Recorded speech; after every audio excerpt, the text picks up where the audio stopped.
আসসালামু আলাইকুম রহমতুল্লাহ বারাকাতু। কেমন আছেন সবাই? আশা করি ভালো আছেন, সুস্থ আছেন। আজকে আবার নতুন একটা কাজ নিয়ে এটা হচ্ছে আমাদের একটা এসির ইয়র ক্যারি। তো এগুলো পুরনো হয়ে গেছে। তো এই কম্প্রেসারটা আসলে ইন্টারনালি ব্লাস্ট হয়েছে। তো এটা ব্লাস্ট হওয়ার কারণটা কি আসলে স্পেসিফিক কারণ? তো আমরা যেটা পাইছি, আমাদের যে ম্যাগনেটিক কন্ট্যাক্ট আছে, ম্যাগনেটিক কন্ট্যাক্টগুলো বেশিরভাগই খারাপ হয়। দেখা যায় একটা ফেজ মিস হয়ে গেলে, তখন থ্রি ফেজের বেলা হচ্ছে ফেজ মিস হইলে কিন্তু দুইটা ফেজ যখন পায় তখন হাই অ্যাম্পস নিয়ে আপনার কম্প্রেসারটা চলে এবং সাউন্ড কেটে এবং পরবর্তীতে কয়েলটা বার্ন হয়ে যায়, কয়েল পুড়ে যায়। তো এই এসিটার বেলা সেম একই রকম হয়েছে। তো এখানে এই এসিটা আমরা খুলতেছি, তো খোলার আগে হচ্ছে এটা নাটগুলো খুলতে পারতেছিলাম না আমরা, কারণ নিচে থেকে লুজ হয়ে গেছে। দুইটা খুলছি আর দুইটা খুলতে পারতেছিলাম। তা আমরা আমাদের দিয়ে কেটে নিচ্ছি ওইটারে, ওই ওয়েল্ডিং দিয়ে। তারপরে এখানে রেগুলার এটা যখন কম্প্রেসার লাগাবো তার আগে দিয়ে হচ্ছে ব্লুয়ারগুলো চেক করে নিয়ে যাইতেছি আমরা, যে ব্লুয়ারটা ঠিক আছে কি না, এখানে বেয়ারিংগুলো ঠিক আছে কি না, বা অন্য কোনো প্রবলেম আছে কি না। কারণ একটা এসি যখন আপনি কাজ করতে যাবেন টপ টু বটম পুরাটাই চেক করা লাগে, কারণ কখন কোনটা সমস্যা হয়। দেখা যাবে এটা করে গেছি অন্য আরেকটা সমস্যা, কারণ এই কাজগুলো আমাকেই করতে হবে, সেই কারণে খুব ভালোভাবে চেক করা যে এটার পরে অন্য কোনো কিছু খারাপ আছে কি না, বেয়ারিংগুলো ঠিক আছে কি না। তো প্রত্যেকটা জিনিসই আসলে চেক করা লাগে। তো এটা হচ্ছে এক্সপেনশন বাল্বগুলা, এখানে 3টা কম্প্রেসার। তো এগুলো মূলত 15 টন করে, 45 টনের এক একটা 15 টন এক্সপেনশন বাল্বগুলা। তো এই জিনিসগুলো আসলে সবসময় তো কম্প্রেসার চেঞ্জ হয় না, কম্প্রেসার চেঞ্জ খুব কমই হয়। তো অন্যান্য মেনটেন্যান্স কাজও আসে আমাদের। দেখেন এটা কত এইচপি সব দেওয়া আছে। তো এটার পরবর্তীতে আমরা কী করলাম, কম্প্রেসার ইয়েগুলো খুলে ফেলছি। খোলার পরে আমরা নতুন কম্প্রেসারটা বসানোর জন্য ওটাকে আবার নাট টাটগুলো ঠিক মতো লাগাই দিয়েছি। রাবার টাবারগুলো বসানোর পরে এটা ভালোভাবে ফিক্সড করে পাইপগুলোকেও একটু ব্যান্ড করে সুন্দরভাবে, যাতে আবার হুবহুব লেগে যায় কোনো উপর নিচে করা লাগলে।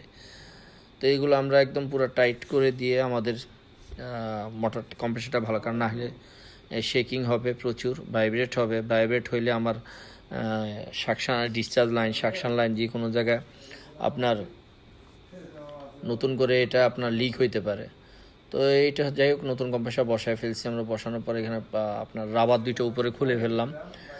তো এটা আরেকটা কাজ আপনাকে অবশ্যই করা জরুরি। আপনি নতুন কম্প্রেসার যখন লাগাবেন, কম্প্রেসার লাগাইলে সেটা চেক করতে হবে যে এটার সব ঠিক আছে কি না। নতুন কম্প্রেসারও মেকানিক্যাল সমস্যা থাকে, কয়েলেরও সমস্যা থাকে, আমরা এরকম পাইছি। এটা অভাব নেই, অহরহ হয়ে থাকে।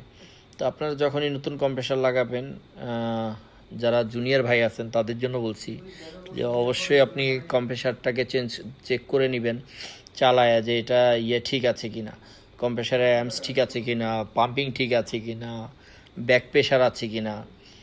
এই জিনিসগুলো দেখে নিতে হবে আপনারা, কারণ দেখে না নিলে যখন আপনি মনে করেন সমস্যা আছে লাগাই দিলেন, লাগানোর পরে বুঝলেন যে সমস্যা, তখন কিছুই করার থাকবে না। কারণ কম্প্রেসারগুলো কখনোই রিটার্ন হয় না যদি আপনি ওয়েল্ডিং করে ফেলেন। ওয়েল্ডিংয়ের আগ পর্যন্ত আপনি রিটার্ন করতে পারবেন, যখনই ওয়েল্ডিং হয়ে যাবে তখন আর রিটার্ন করতে পারবেন না। যাই হোক, তো আমরা পরবর্তীতে এটা কম্প্রেসারটাকে আমরা সাকশন এবং ডিসচার্জ লাইন এগুলা এর মাঝখানে আপনার ফ্লাশিং হয়েছে। তো ফ্ল্যাশিংটা আপনাদের দেখানো হয় না। যে কোনো কম্প্রেসার লাগানোর জন্য আপনি অবশ্যই ফ্ল্যাশ করবেন। আরেকটা কাজ আছে আমাদের সেমি, তো আমরা দেখাবো আপনাকে। ওইটার মধ্যে আমরা ফ্ল্যাশ করছি, প্রচুর তেল বের হয়েছে আমাদের। তো তেল বের হওয়ার কারণে আমাদের কিন্তু আপনার ফ্ল্যাশ ছাড়া যে কোনো কম্প্রেসারই লাগানো উচিত না। আপনি অবশ্যই ফ্ল্যাশ করুন। কম্প্রেসার যখন পুড়ছে, এটা তেল যাইতে, কালো ময়লা তেলগুলো যাইতে পারে ওখানে। তো ময়লা তেল গেলে আপনি কি করবেন? ময়লা তেল গেলে তো আপনি ফ্লাশ না করলে নাইট্রোজেন ফ্লাশ করবেন, চেষ্টা করবেন সাথে ইলিভেন দেওয়ার জন্য। আর যদি না সম্ভব না থাকলে চেষ্টা করবেন ডাইরেক্ট নাইট্রোজেন দিয়ে ফ্ল্যাশ করে সমস্ত অয়েলগুলা চেঞ্জ করে নেওয়ার জন্য, একদম বের করে দেওয়ার জন্য চেষ্টা করুন, যতটুকু অয়েল বের করা যায় ফ্ল্যাশের মাধ্যমে। তো এটা আসলে লাইনগুলো, এটা 7/8 পাইপ, ওয়েল্ডিং একটু সময় লাগে। ওই নিচেরটা 1/18। তো এইগুলা আপনি যখনই আপনি সুন্দরভাবে ওয়েল্ডিং করবেন, ওয়েল্ডিংয়ের ব্যাপারগুলো একটু মনোযোগ সহকারে করতে হতো। এখানে আমাদের ব্লু এটা আপনার ওয়েল্ডিং রডটা খুবই ভালো, ব্রিজিং করা হয়, এটা একটু দামও বেশি আর খুব তাড়াতাড়ি আপনার একটু হালকা হিট হইলে মেল্ট হয়ে যায়, খুব ভালো কাজ করে এটা। তো যাই হোক, আপনার এইভাবে সব কিছু ওয়েল্ডিং টোয়েল্ডিং করার পরে আপনার পরবর্তীতে দেখবেন যে গ্যাস প্রেশার যখন আপনি গ্যাস যখন দিবেন তখন চেষ্টা করবেন আপনার কম্প্রেসার কেমন চলতেছে, অ্যামস্টিক মতো নিচ্ছে কি না, গ্যাস প্রেশার ঠিক আছে কি না। দেখেন এটা আমাদের নতুন কম্প্রেসারটা আমরা চেক করতেছি যেটা লাগালাম। তো এখানে এটার অ্যাম্পস ঠিক আছে, আপনার 27-28 অ্যাম্পস নিচ্ছে আমাদের, যেহেতু 15 টনের কম্প্রেসার 29 অ্যাম্পস এরকমই নেয়। এটা খুব একটা, তো আপনার প্রাথমিক যখন গ্যাস ছাড়া আপনি যখন চালাবেন দেখা যায় 20-21 অ্যাম্পিয়ারও নিয়ে থাকে ক্রপল্যান্ডগুলো। এটা কপল্যান্ড, এটা হচ্ছে আগের পুরোনোগুলো আমরা চেক করছি যে কোনোটার মধ্যে অ্যাম্পস কোনো ঝামেলা আছে কিনা, ঠিক আছে কিনা, গ্যাস ঠিক আছে কিনা। তা আসলে খুব ইম্পর্টেন্ট, অ্যাম্পসের সাথে গ্যাসটা আপনি অবশ্যই লাগবে। যখন আপনি গ্যাস দিবেন তখন অবশ্যই অ্যাম্পস চেক করবেন যে আপনার গ্যাস প্রেশার ঠিক আছে না, গ্যাস প্রেশারের সাথে অ্যাম্পস ঠিক আছে কিনা, কারণ একটার সাথে আরেকটা জড়িত। যখন যে আপনার দেখা যাবে গ্যাস প্রেশার কম অ্যাম্পস বেশি, তখনও আপনার কিন্তু সমস্যা আছে। এখানে হচ্ছে আমার ডিসচার্জ এবং সাকশনের দুটোটার মধ্যে লাগানো আছে। স্টক প্রেশার হচ্ছে আপনার সাকশন প্রেশার 75 এবং ডিসচার্জ প্রেশার 320-র মতো আছে। 320, 310 কোনো সমস্যা না, এগুলা রাখা যায়। তো আপনি যখন এগুলা করবেন অবশ্যই চেষ্টা করবেন এগুলা খুব ভালোভাবে চেক আপ করার জন্য, এবং গ্যাস প্রেশারগুলো ঠিক আছে কি না, প্রত্যেকটা আপ ডাউন করছে কি না, এই জিনিসগুলো দেখাটা খুব জরুরি। আর যখন এটা করবেন ওয়েল্ডিংয়ের পর অবশ্যই লিক টেস্টটা করে নেবেন। তো লিক টেস্ট ছাড়া কিন্তু গ্যাস দিবেন না, কারণ অনেক সময় দেখা যায় ছোটোখাটো লিকও থাকতে পারে। তো আমরা এগুলা আমাদের কাজগুলো আমরা খুব যত্ন সহকারে করি যাতে কোনো প্রবলেম না হয় আর কি। তো চেষ্টা করি বারবার করে দেখার জন্য অ্যাম্পসগুলো ঠিক আছে কিনা, কারণ প্রত্যেকটা 3 ফেজ কম্প্রেসারের মধ্যে ফেজগুলোর মধ্যে আপনার একটু আপ ডাউন থাকে, কারণ দেখা যায় তো এটার সাথে কোনোটার সাথে ফ্যানে কানেকশন থাকতে পারে, সে কারণে একটু কম বেশি নিতে পারে, আর ফেজে ডিফারেন্ট।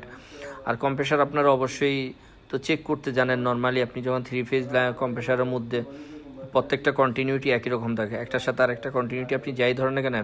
তো এখানে আমাদের ব্লুয়ারের সফট অ্যাম্পস নিচ্ছে আপনার, আমাদের যেই আউটডোর ফ্যান মোটরগুলো সেগুলো 3.72 অ্যাম্পসের মতো প্রত্যেকটা দেখান আমরা চেক করতেছি।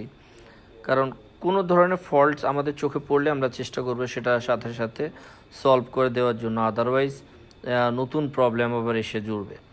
আর এগুলোর মধ্যে চেক করার সময় আমরা বেল্টগুলো আমরা চেক করে দিই, আমাদের ইনডোরে বেল্ট ঠিক আছে কিনা, ব্লুয়ারের বেল্টগুলো ঠিক আছে কিনা, ব্লুয়ার ঠিক আছে কিনা, আউটডোর ফ্যান মোটরগুলো ঠিক আছে কিনা, এগুলো সাউন্ড স্মুথ কিনা, সাউন্ড উল্টাপাল্টা আসছে কিনা। তো আসলে একটা কম্প্রেসার বসালে শুধু করলেই হয় না, এটা সমস্ত জিনিস চেক করা লাগে, আর টপ টু বটম যে সব ঠিক আছে কিনা। তো সব ঠিক করার পরে যখন আপনি ঠান্ডা ঠান্ডা দেখে সাকশন এবং ডিসচার্জের সমস্ত কিছু দেখে তারপরে গিয়ে আমরা একটা জিনিস হ্যান্ড ওভার করি। যতক্ষণ পর্যন্ত না আমি স্যাটিসফাইড না হব, তো আপনার কাস্টমার কীভাবে স্যাটিসফাইড হবে? কাস্টমার কোনোভাবে স্যাটিসফাইড হবে না, ঠিক আছে? তো আপনারা যখনই কাজ করবেন একটু চেষ্টা করবেন নিজে স্যাটিসফাইড কীভাবে হবেন কাজকর্ম ভালোভাবে করে। আর গ্যাস প্রেশারগুলো এটা যেহেতু 407, এখানে সাকশন প্রেশার 75, 70-80 রাখা যায়। আর ডিসচার্জ প্রেশারটা আপনার 300-320 এরকম হলে ভালো। এই ক্ষেত্রে আপনার ঠান্ডাটা ভালো পাবেন। এবং ভ্যাকুয়ামটা আমরা লং টাইম ভ্যাকুয়াম করেছি, এটা আসলে সব কিছু শর্টকাট করে দেখানো যায়, তো তারপরে বেশি একটু লং হয়ে গেল, কারণ আপনাদের সাথে বিস্তারিত বললাম আর কি এটার কীভাবে কী করলাম আমরা, কি কি বাকি আছে, আনুষঙ্গিক কী ব্যালেন্স, এরকম আমাদের দুইটা আপনার আরেকটা এসিরও আমরা নেক্সট ভিডিওতে আপনাদের দেখাবো, এটা একটু লং করে। ওইটাও সেম জিনিসই আমরা যখন কাজ করি তখন ওগুলো চেক করি। তো এখানে এটা যখন চেঞ্জ করি এটার সাথে ফিল্টার ডায়ারটা অবশ্যই আমরা চেঞ্জ করে দিয়েছি, এবং এটা আপনাদের দেখানো হয়নি। তো ফিল্টার ডায়ারটা অবশ্যই চেক করবেন আপনারা। ফিল্টার ডায়ার চেঞ্জ না করলে হবে কি, আপনার ফিল্টার ডায়ারের যে ময়লাটা সেটা আবার রিটার্ন ব্যাক করবে। তো ধন্যবাদ সবাই, ভালো থাকবেন, সুস্থ থাকবেন, নতুন ভিডিও নেওয়া।